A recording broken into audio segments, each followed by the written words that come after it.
বন্ধুরা দেখো বন্ধুরা, দেখতে দেখতে আমার ধনেপাতা গাছগুলো কত বড় বড় হয়ে গেছে বন্ধুরা। অনেকটা বড় বড় হয়ে গেছে আর ঘন হয়ে গেছে দেখো বন্ধুরা। আর রাধে রাধে। এই ধনেপাতা আমরা অনেক দিন থেকেই খাচ্ছি বন্ধুরা, আর আমরা একা খাচ্ছি না, পাড়াতে অনেকেই খেয়েছে। দারুণ লাগছে দেখতে দেখো বন্ধুরা। আর দেখো দেখতে দেখতে আমার মূলো গাছগুলো কত বড় হয়ে গেছে। আর এই দেখো বন্ধুরা, এই যে আবার এই যে এগুলো ধনেপাতা ফেলানো হয়েছে, দেখো কত সুন্দর সুন্দর আবার বেরিয়ে গেছে। আর এই দেখো এগুলো বড় হয়ে গেছে। আর এই দেখো চারিদিক দিয়ে তোমাদের দাদা ভাই আবার নতুন করে ফেলেছে। এখন যে কোনো জায়গাতে একটু কুপিয়ে একটু ধনেপাতা যে কোনো বীজ ফেলে দিলেই কি সুন্দর হয়ে যায়। আর এই দেখো আমার পালং শাকগুলো কত বড় হয়ে গেছে বন্ধুরা। দেখো এই কিছুদিন আগে আমাদের বাজারে গেছিলাম, সেই দিন রবিবারের হাট ছিল, ইলাম বাজারে গেছিলাম বাজার করতে বন্ধুরা।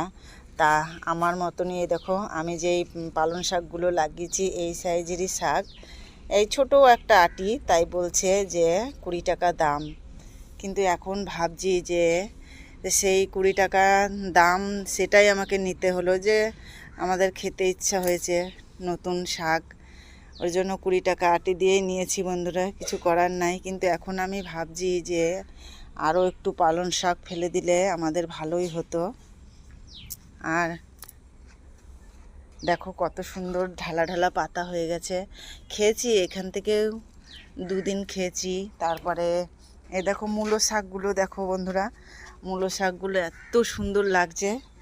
এখানে কোনো সার কিছুই দেওয়া হয় না, কোনো ওষুধ, জানি না চাষি দাদা ভাইরা কি কি দেয়, কিন্তু আমি তো কিছুই দিই নাই। দেখো এই দেখো মূলো এসে গেছে, দেখেছো বন্ধুরা। এখান থেকে শাকও খাওয়া হয়েছে, আবার 2-4 জনাকে দিয়েছি মূলো শাক। তা দেখো এখন সব মূলো এসে গেছে, ওর জন্য আর শাকটা খাই না বন্ধুরা। তা মূলোটাই খাবো একবারে।